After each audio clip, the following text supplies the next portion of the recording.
Welcome. I'm Pamela Rickia from livingjoyfully.ca, and today I'm here with Courtney Barker. Hi, Courtney. Hi, Pam. Hello.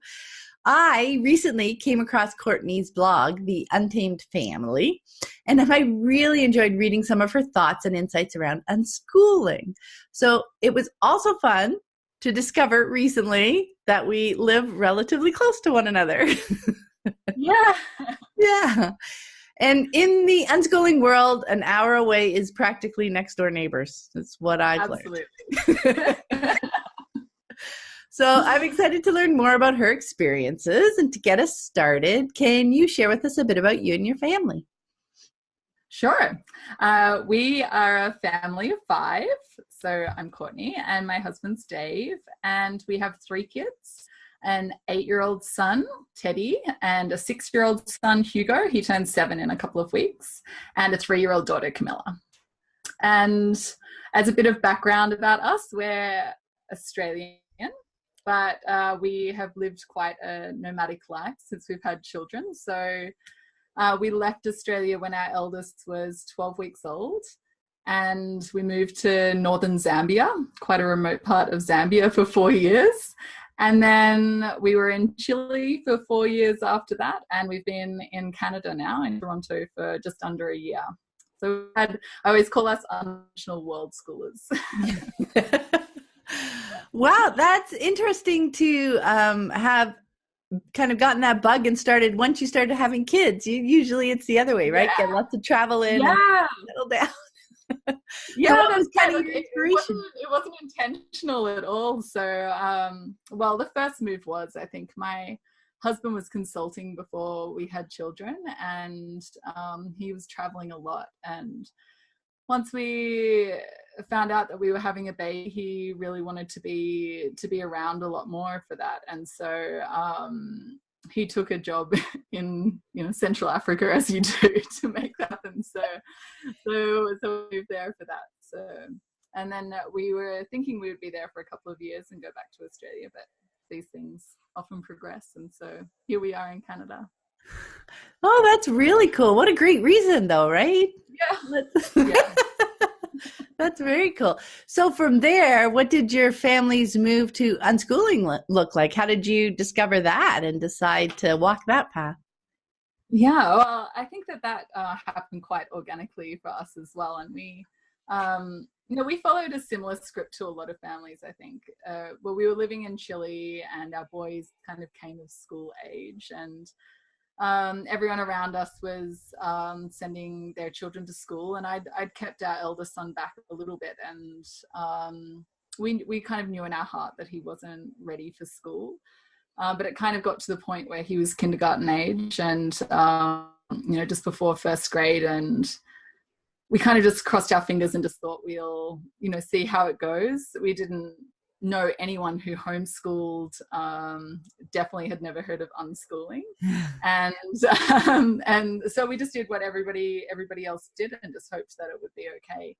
And for our eldest, it wasn't okay. And he really struggled at school, and it was a really miserable experience for him. Mm-hmm. And I think I was helping out a lot at school. I was helping out a lot in the classroom to support him, and we were really working with the school to try and get his needs accommodated and to make it a positive experience for everybody. And it got to the point where I think we could really see that the school were coming at it from a perspective where they weren't happy to shift at all, and they were really hoping that all of the shift would happen from our son, and they wanted him to be somebody that he wasn't. And so we came to that realization, and so we started thinking, this isn't really working. And our son came home one night and he said to us that he was so sick of getting in trouble at school, and he felt like it would be better if he never existed. And so he never went back to school, obviously, after that. So it's heartbreaking to hear your 5-year-old say. So we didn't know what we were doing, but we weren't doing school for him anymore. So, we kept him home. And during this whole process, our second son was at school as well. And he is a very different child and was swinging along just fine. And so we kind of started this process thinking, well, we'll homeschool Teddy and we'll keep our other children in school and we'll reassess in a year and all of those kinds of things. And but then we saw Teddy blossoming. We started really paying attention to Hugo and thinking, was this really a positive experience for him? I mean, he was fine, but was he really fine? And we started seeing that a lot of the things he loved, like Pokemon cards and things like that, suddenly were being banned at school. And there was a lot of no going on there, especially around boys. We noticed like a lot of no. And we went to his parent-teacher interview. This was maybe 6 months after we'd had Teddy out of school, and we were talking to his teacher, who was this sweet young teacher. And she was talking about his strengths and weaknesses. And she showed me some books that she said that Hugo could read. And he wasn't reading. And I knew that he wasn't able to do those things. But he was very, very good at numbers. And she said to me, oh, and he can recognize his numbers up to 20. And I knew that he could do so much more than that. And I've never been focused on academics, but I realized, like, this woman doesn't know my child. Like, he's been in your classroom for 9 months and she doesn't know who he is. And I can see that, he was a child who would just swing by and maybe go unnoticed.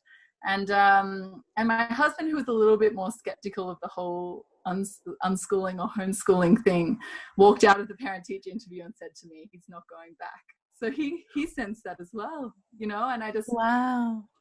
And so then from there, obviously, then we've progressed now to radical unschooling, and that was some further steps. And our daughter hasn't and won't go to school, but it's been a wholly positive experience for our family, for sure. Oh, that's awesome. And like you said, it's a pretty similar story, isn't it? Because I connected with like half a dozen things right there, helping out at school, helping teachers, trying to help them understand your child and where they're coming from, and the realization that it's not about that. And they're nice teachers. They're not, for the most part, most of the teachers were very nice. But I remember once I did a presentation at one of the teachers' meetings on spirited children. Because, that was kind of the term back then, right? Yeah. And maybe still now, I don't know. But I gave it, and the feedback from the teachers was, that was great. It makes a lot of sense. We can't do that in our classroom. Yeah. We don't have time to be able to do that. And it made sense from, so everybody was making sense, but it wasn't a fit, right? Now, at that time, I didn't know about homeschooling at all. So we tried another school, which is yet another story. But leaving that school, it was the realization that he'd been there for months, and I was at a meeting having conversations, and they still didn't know him. It was, smaller teacher, student, all that kind of stuff in a private school. Yet, so it was better, but they still didn't know him and what made him shine. And I still saw him shining at home and being this kid that knew was doing so many interesting things, but they couldn't see that part of him because they could only ever meet the child that was trying to fit into that classroom, right? Yeah, and I think that I started to get this sense. I was really active in the school and with my child, really trying to do everything that I could to make it work. And I really noticed that when I was there in the classroom, in the playground, with my son, that actually things were fine. And I realized for him, just having the confidence of somebody being there who was on his team made all the difference. But the feedback that he was getting from everyone around him was that he was a problem and difficult and too much effort, and that there was something wrong with him, and he was feeling that about himself. And the change in him to being home and being around people who did really have his best interests at heart, that it's not too much effort to make these accommodations for him if that's what he needed. Just the shift in him was so incredible and happened so quickly. Yes. Oh, exactly. And you're talking about your second child, Hugo, right? Hugo, yeah. Yeah. So when I had discovered homeschooling and we asked the kids if they wanted to stay home, like, yeah, it was specifically motivated for my eldest at the time, but all three of them said, yes, please. And it was my daughter, my second child, who was seemingly doing just fine in school, right? Fitting in just Yeah. fine, getting along with teachers. Teachers loved her, etc.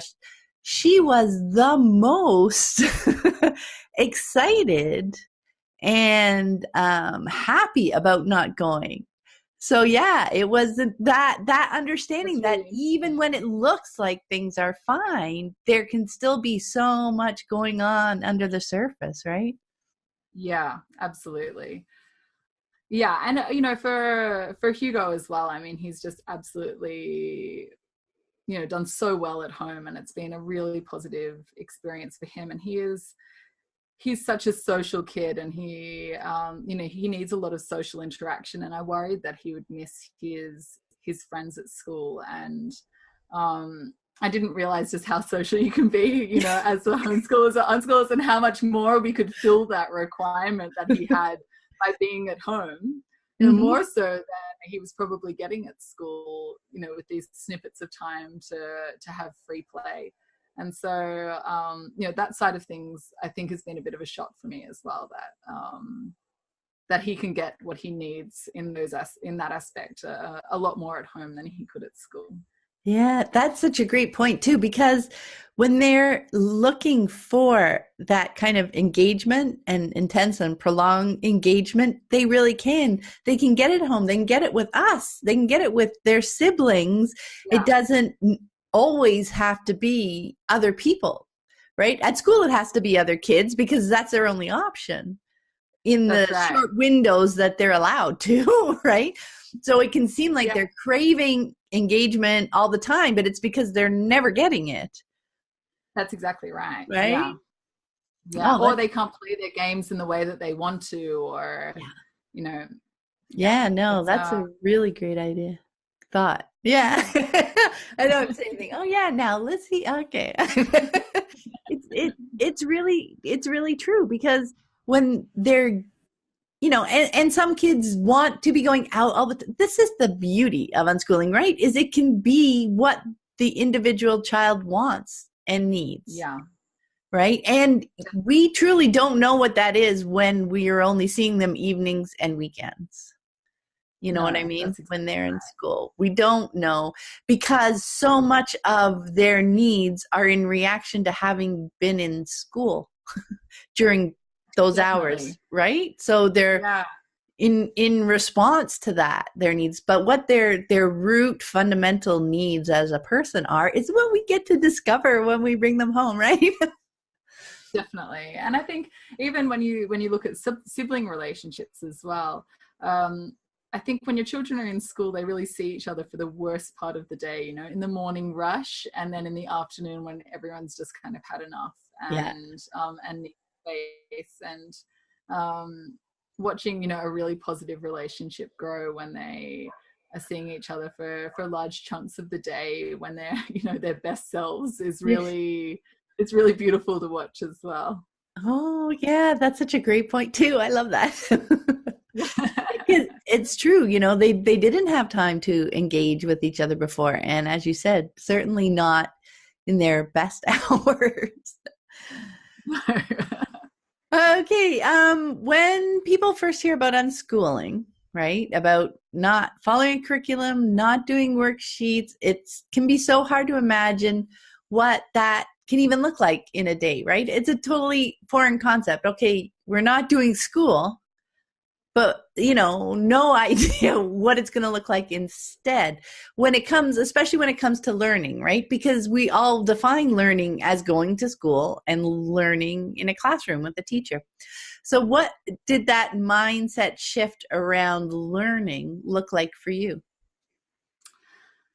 I think that we actually never followed a very structured homeschool setup, which I know that some people shift into if they have decided to homeschool from the beginning, or if they've shifted out of school into homeschooling. I think because my son was in such a negative place, I think that when he came home, it was a little bit about decompressing for us and just making sure that he felt okay. I think also because he was so young, that academics were kind of at the back of my mind anyway. Yeah. That wasn't an area that had ever been a concern with him, and I just figured it would be fine for us to keep playing for a while, and then we might pick up with that stuff a little bit later. And I think that following that path, I started to really notice just how much he was learning on his own when I wasn't even trying, when it was just about having fun and just being together. And just seeing how much he was learning by himself, I never felt the need to kind of go down a curriculum route. And then when curiosity kind of got the better of me and I started to have a look at what he should be learning for his age group, and I realized that we had covered, all of that and more just through living our lives for that young age group. I felt really comfortable just putting that aside. And I don't want you to think that there was never a time where I was like, let's sit down and practice writing or whatever, because I certainly did those things, and I was always met with like, no, I'm not doing that.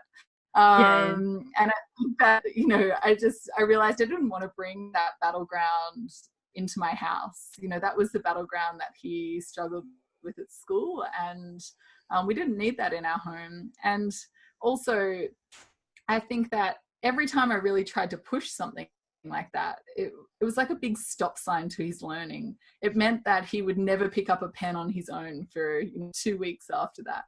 And when I just sat back and just let it take its course by itself, he just naturally came to those things sometimes, because sometimes it's really useful to write things down, or sometimes it's really useful to find something out in a book, or it's really nice to sit and listen to a story, or whatever those things might be. And I realized that my efforts to try and push forward his learning were actually a hindrance, not a help. And so I was able to kind of better put those things to the side. I think that's such a huge observation about, when we are trying to help them, we think, right? Kind of help them with writing, help them, encourage them. They can tell the difference, if that encouragement is weighted with something, and it's an encouragement because it's something we want them to do, not something they want to do. And I think what that does is really take the choice away from them, right? Now they feel like, if I do this, I'm doing it to satisfy her. I'm not doing it because of wanting to learn how to do. Or it's an obligation. It must be boring. It shouldn't be something that I want to do myself. Yeah, it just totally takes it out of their hands. And as you said, we learn that through the experience, right? Through having done it and seeing the reaction. It's about being open and observant to seeing, especially, that first year or two when you're intensely deschooling a lot of these ideas, right? I remember for my eldest, he actually had a writing thing from school, right? He had a writing incident with a teacher and he refused to write at school. So when we came home, that was totally, off the table. And it was probably about a year later where he finally had picked up for something. Like, he had a reason to want to pick up and write, because now writing finally, like a year later, was finally not about doing something somebody else wanted him to do, but now he could find his own real reasons for it. And I remember him laughing and just saying, I don't think I've picked up a pencil in a year. I was at the point where I could go, cool. Yeah. But go ahead. I was going to say it's really interesting that you said that as well, because I think my eldest went through a phase like that as well. I don't think I saw him write anything, with a pen for maybe 6 months. Sure, he was like typing things, but not writing. Maybe he was drawing some things, but he wasn't writing any words. And then he had a reason to write something. He wanted to write a card to one of his friends. And the last time I'd seen him write, his letters were these big, like lots were back the front, the huge letters that children write when they're, kind of learning to write, learning to put things together. And his writing was suddenly small and neat and in a straight line, and his letters were faced the right way.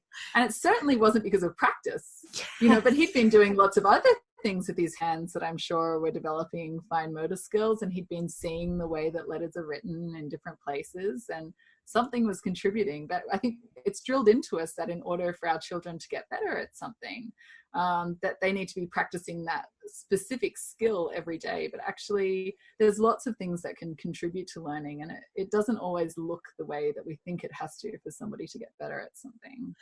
Yeah, I love that point. And I mean, I've talked about that a bit before too, with my daughter when she took a break from photography. But she was doing other things related, looking through magazines, websites, reading this, that, and the other thing. And she was, surprised 6 months. She said, hey, I'm better at this, even though I haven't literally done it for 6 months, but you're still learning and growing and making connections. That I think that's one of the big pieces of deschooling, right? Is seeing the bigger picture, like recognizing the learning that's happening, giving them the space so that you can start to see those things happening, right? And open up your definition of what learning looks like. That's such a great point. It's not about rote practice. No. Of anything, there's that rote practice, worksheets over and over again. No, it's when the moment comes and the connection comes and the need comes. But yeah, you have to give it the time to start to see those things coming together, right? Those 6 months for him to have gone from this to this without any, practice in between. But now you can see where some of the connections were to get them from that point to that point. But yeah, they need the space and the time for us to see And I that. think that, writing is a really, it's a really black and white way to see an improvement, right? I could see big letters and then I could see smaller letters. It's amazing. How did that happen? But, there's lots of learning where there's not like a concrete example of that learning, and it's still going on in the background, and it's still happening. And sometimes I think as adults, when we want our children to be practicing something, it's because we want them to be demonstrating their learning to us for our benefit, so that we know that it's happening. And it's such a stop sign to that learning continuing, because we're making it about us then, and it's about our own insecurities. And children will show us what they're learning in time when the moment's right. They will. Like, even my favorite way is just through conversation, right? And just through watching them make choices. That it's totally not about us. The ability, opening up our ability to listen, right? And just pay attention to them. Like, do we need our children to tell us what a verb is if we can see them speaking and using language appropriately all the time, Exactly. You see it in action.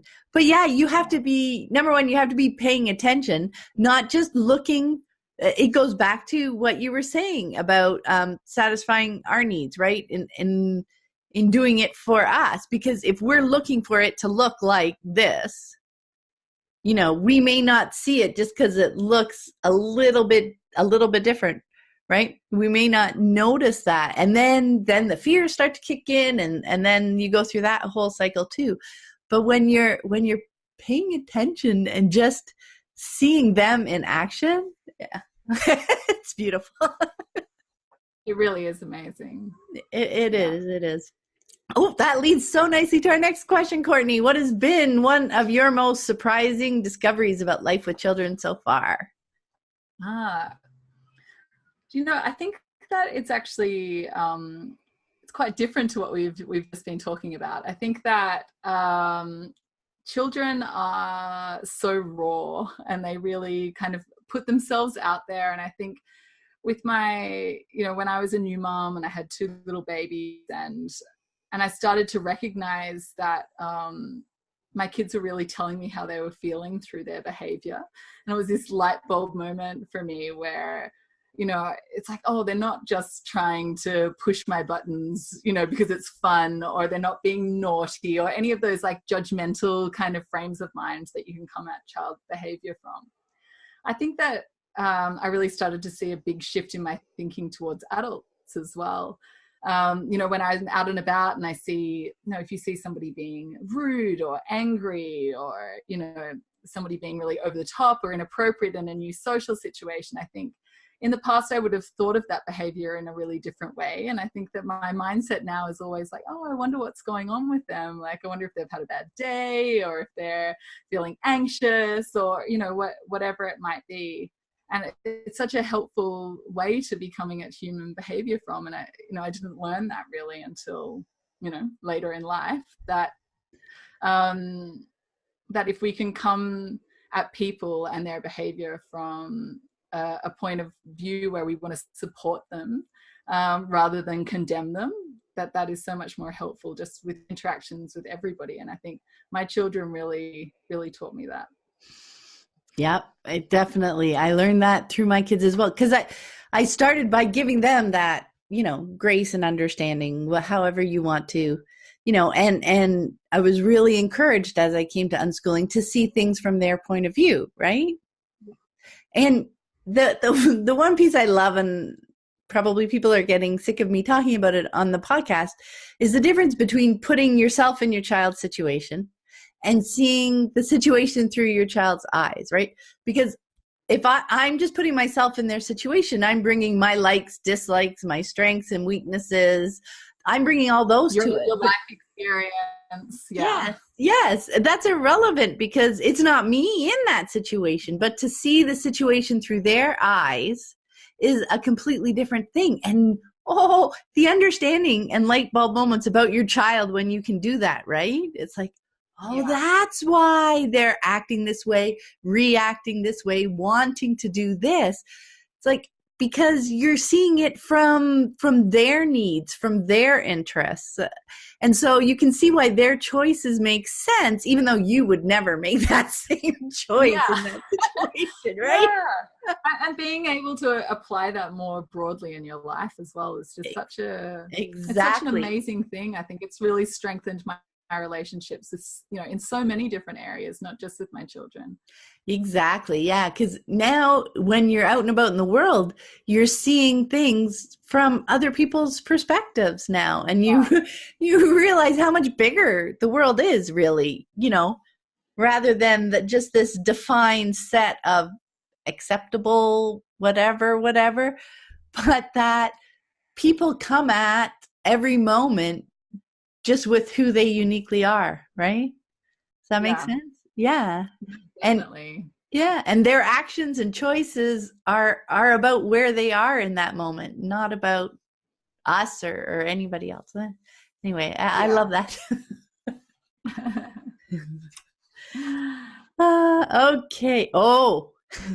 Speaking of emotions, and you have a great blog post about handling big emotions. I really enjoyed that one. And I will link to it in the show notes.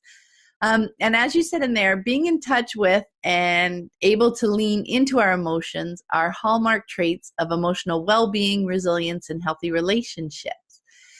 Yet many of us grew up being shushed and shamed for having those big emotions, right? Especially the negative ones. So it can be really hard for us to figure out how to support our children through these moments as we come to unschooling. So I was wondering if you could share some ideas around that.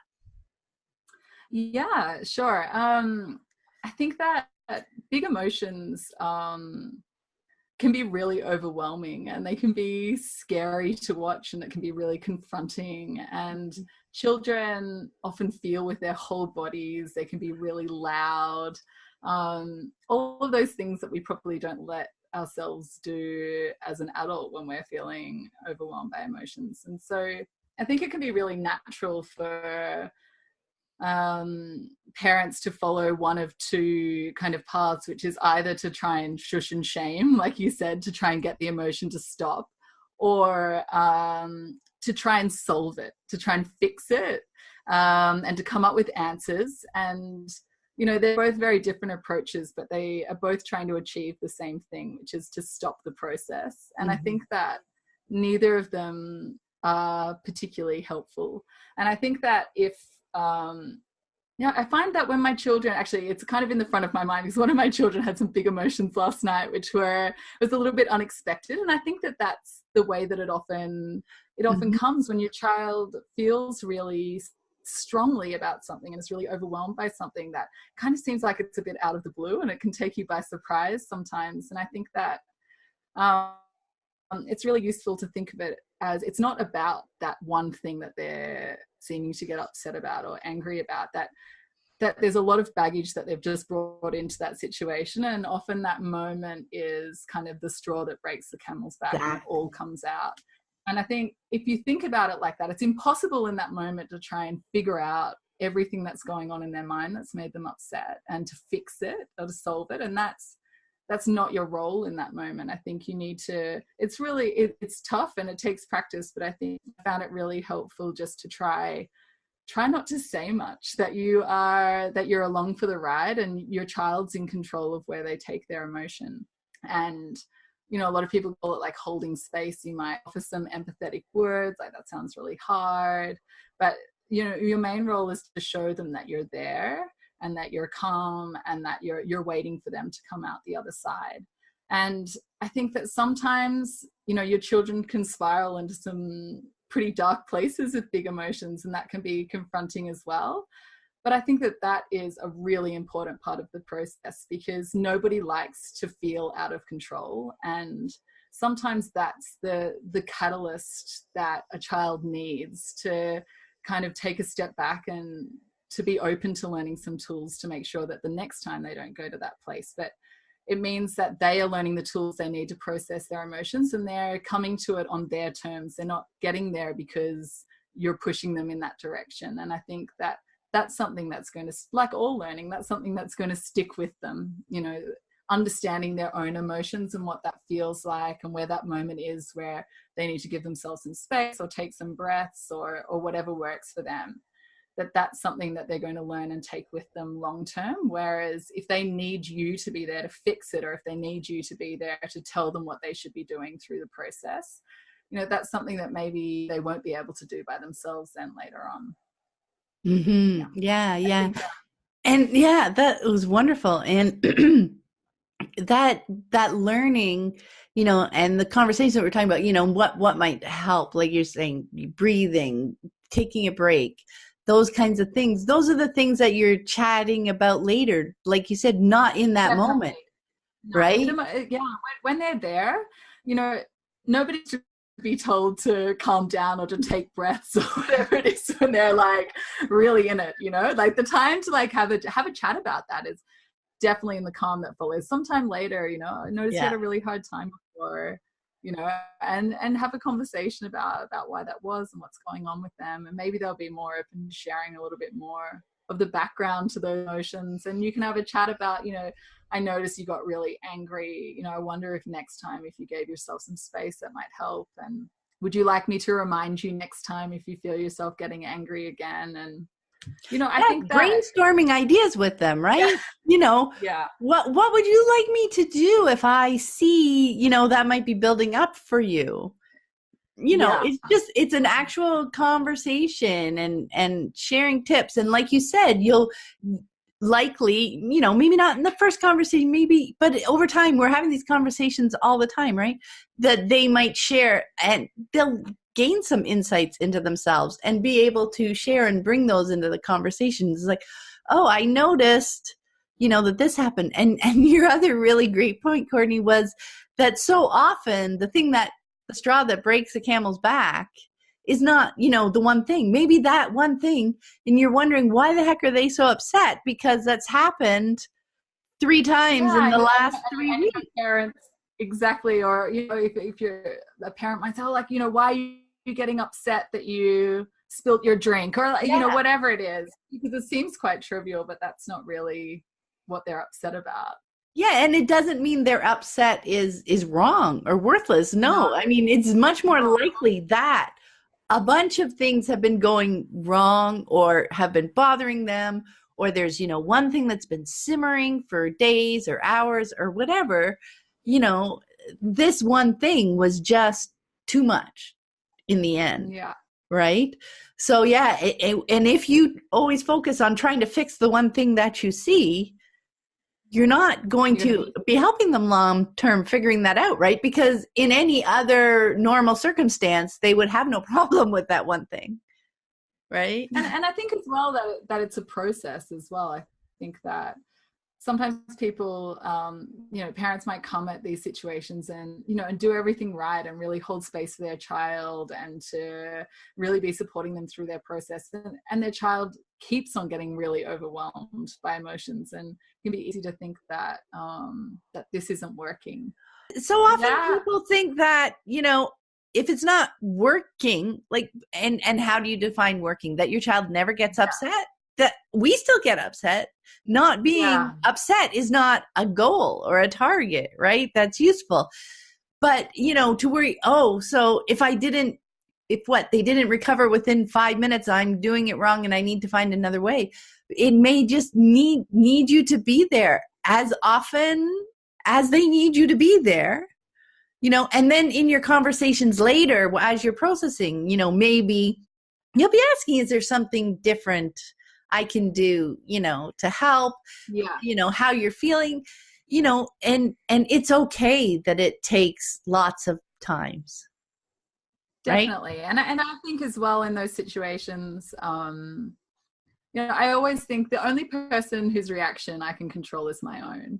Yeah. So when I can walk away from a situation, even if it's stressful and if it's overwhelming to watch your child kind of really deal with some big stuff, I think if I can walk away from that and be really proud of how I supported them and how I was able to keep my own emotions in check during that process, that I can always come away from it feeling really positive. Because I feel like when you go to one of those, when you meet those emotions with like a less than desirable kind of response, it very rarely helps, and you walk away feeling like, knowing that it didn't help, and also kind of feeling bad that you could have dealt with it better. And I feel like that is, that's also a really great incentive just to do your own internal work to get through those moments as well. I remember at times, standing there, as you said, being there with them and processing in my mind, to get through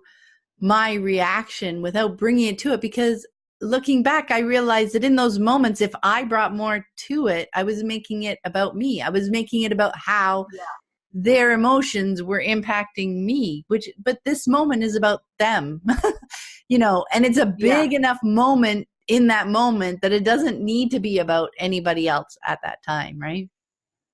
Yeah. No, for sure. Cool.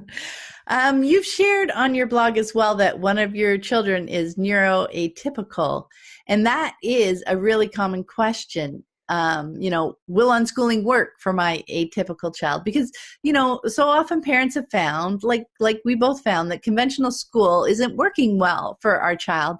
And we're worried that that might happen with unschooling as well, right? We're trying just to get a sense when we first hear about it, whether or not this might work, or whether it's going to have the same kinds of issues.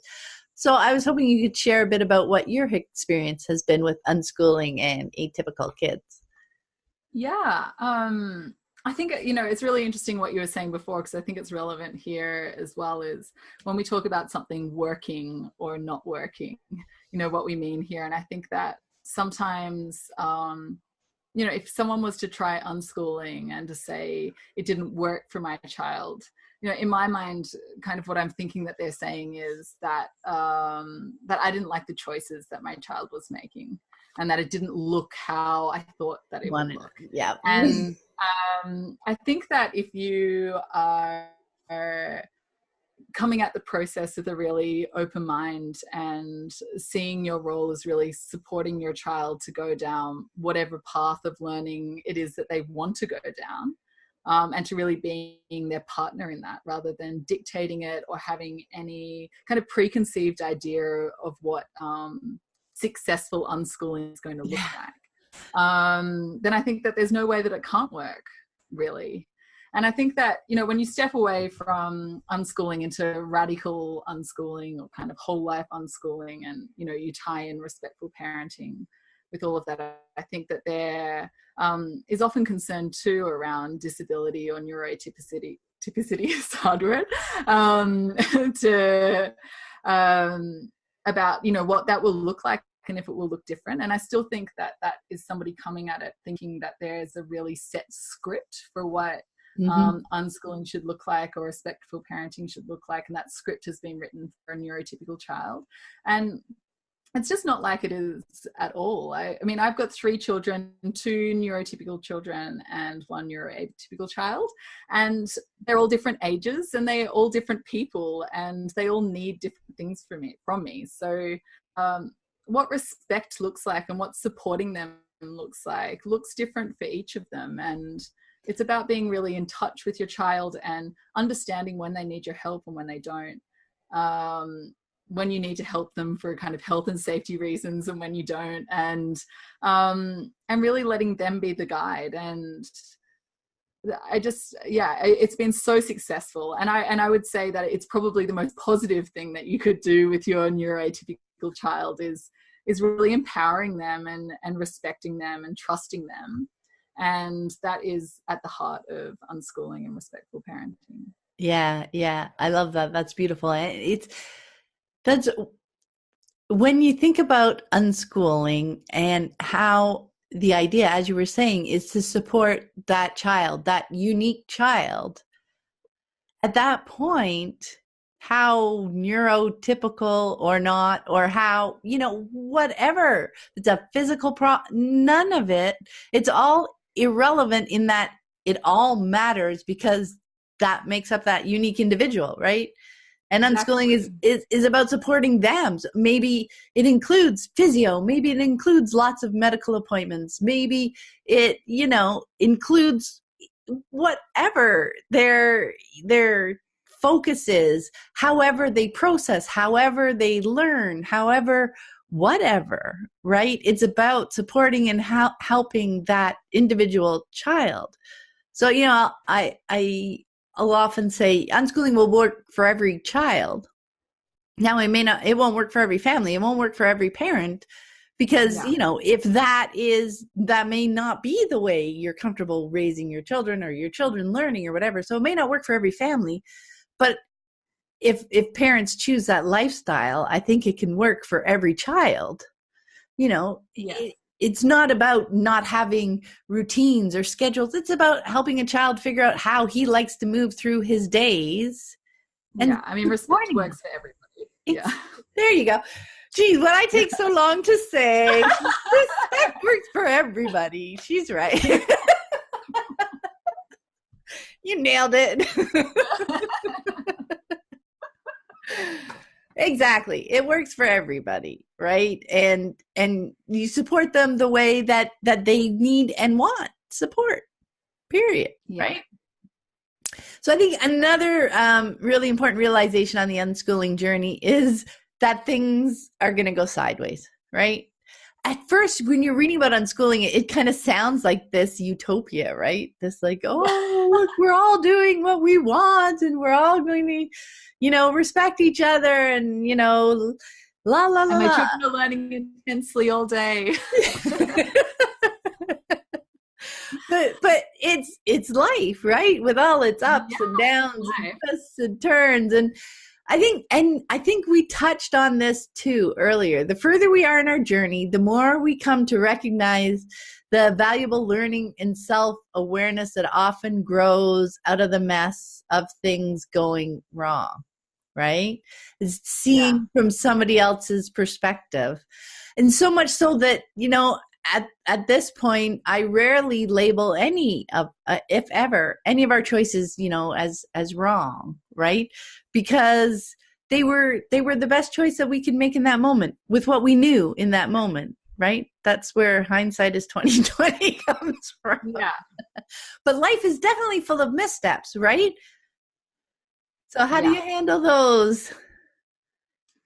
Well, I mean, in the day to day, we're all human. Everyone makes his mistakes. You know, everybody Right. comes in some situations, you know, in ways that, you know, with, like you said, with hindsight, they realize maybe they shouldn't have. We all have days where we haven't had enough sleep, or our blood sugar's low, or, you know, we just How want we to be, learn, we right? want to be anywhere, but, you know, cooking for our children or whatever it is, you know, that makes you just be in a mindset that isn't, you know, dealing with things as positively as you maybe can sometimes. And I think that our children see that, and they see that we're human, and they also see what our how we look to remedy those situations as well, and that it's okay to go up to your child later and to be like, hey, I was thinking, you know, about what I said before, and I realized that I was really unfair, and you know, I realized that maybe that could have hurt your feelings, and I'm really sorry. Or, you know, apologizing in the moment, you know, oh look, I'm sorry, I want to start again, like, you know, Yeah. I sound really frustrated and I'm not. And I think that kids pick up on that, and they take that into their own lives as well, because they're going to do the same things. They're human too, and it's helping them model. You know, you're modeling the tools that maybe they can use to make amends when, you know, when things don't go as they plan as well. And I see my kids as well, like they're really empathetic towards us. Like when we were on the weekend, we went to this beach, and my husband was unpacking the back of the car, and he was a bit flustered. And, you know, there's kids everywhere kind of demanding their goggles and like all their equipment because they want to get in the water, and he's trying to get everything out. And my eldest son went up to him and said, oh, Dad, where's the sunscreen? And my husband kind of gave it to him in quite a gruff way, you know, and I saw him walk away laughing, my son. No. And I was like, what's wrong? And he goes, he's like, Dad's really stressed now. I think that maybe we should go and help him. And it's like, I realized that, that, you know, he could see the signs that he was getting overwhelmed. And I see him do similar things to me as well sometimes. And they start coming at those situations being like, oh, how can I help you? Because they see us respond to them in that way when they're getting overwhelmed. You know, how can I help you in this situation? Like, you're seeming like you're getting a bit stressed. And I think when I see moments like that, when one of us are, you know, not handling situations as well as we would like to, when I see our kids coming in to help, I realize that's because they've seen us model that behavior as well. And that's the best feeling ever, I think, that they're going to take those skills into their life. Yeah, that's such a big piece. The understanding themselves and just understanding human beings, right? Yeah. And when we come and you know, we're open about when things go wrong, and you know, and eventually you can laugh about that. Yeah, well, Yeah, I think it's coming process.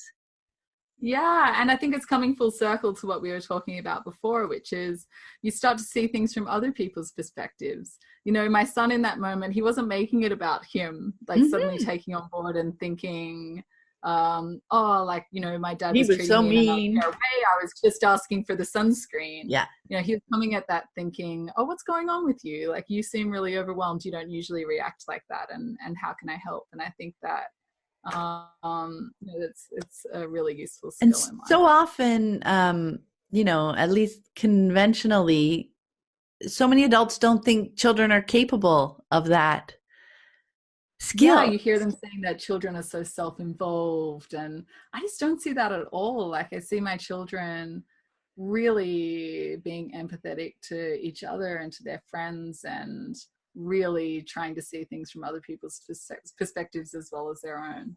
And we don't give children enough credit, I think, or maybe the opportunity. Both of those, yes. I mean, they have to have the opportunity, you know, to be able to do that, the space. And I think a big part of it, you know, when we think that as adults we have to be, you know, perfect, right? You know, we're adults, we're supposed to do things right, and we kind of hide when things don't go so well. Or, we're embarrassed if we did something that we feel bad about later, so we don't say anything. Yeah. We don't apologize. We don't have the discussion. So, then it's going to be weird having the discussion with them and expecting them to open up if we're not honest as well about, to their level as much as, they're interested in. But we're having conversations all the time for years, right? Eventually things come up and connect, and there's a moment, so it's not like we have to rush into these things. But yeah, they learn that they don't need to hide and be perfect to, not get in trouble. Right. So no, that's right. Yeah, that I think that empathy is such a huge piece, and it develops by seeing it in action with other people, right? Yeah, and it's really interesting as well, because I think that for my eldest son, who is so in touch, I feel like, with other people's feelings, and is so considerate of me, I feel like, as well, and so helpful, and really can sense if I'm out of balance as well, and like his dad as well, and he was the child at school that the feedback I was getting was that he didn't have enough empathy for the children around him, and I feel like that's so amazing what a couple of years and being around people who are showing you empathy can do to help you take all of that on board. And so that's beautiful. All right, our last question, Courtney. What is your favorite thing about your unschooling lifestyle right now? I think that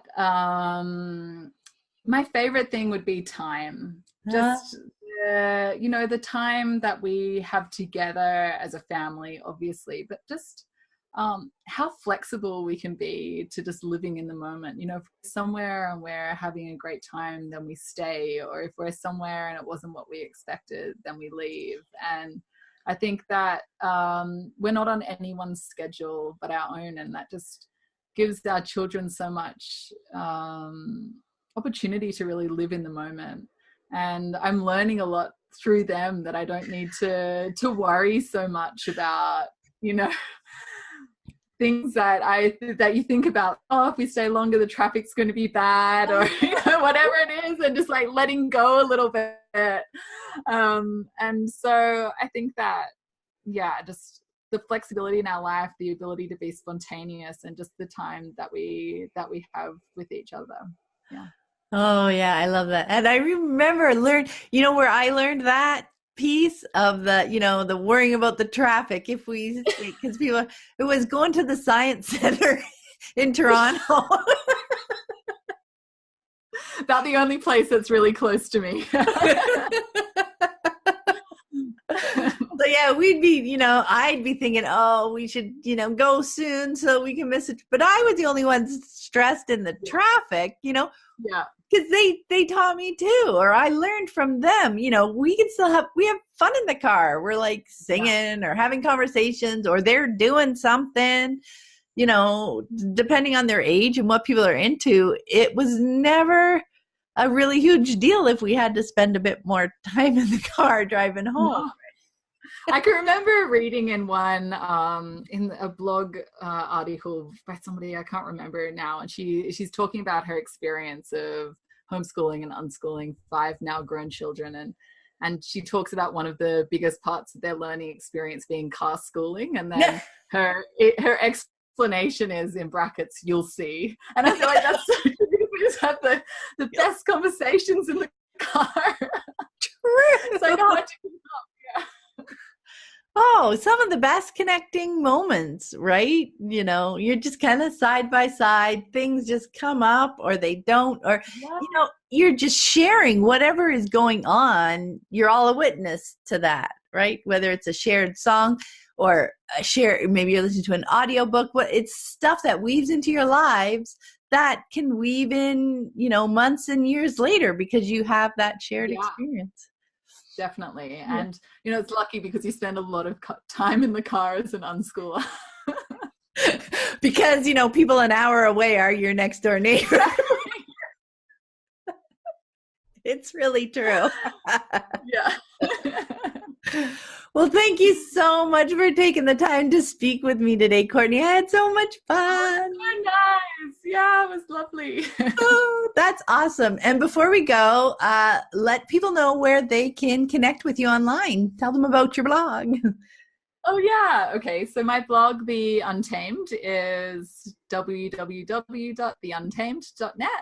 And on Facebook and Instagram, we're at The Untamed Family. And on Instagram, I share some pictures from our day and things that we're doing. And Facebook, I share bits and pieces that other people have written that I find useful. And I share my own blog posts. I try and write something each week. It doesn't always happen, but every week or two as an inspiration strike. So put something together. So yeah. Oh, that's awesome. Awesome. Thank you so much. Have a wonderful day. Yeah, you too.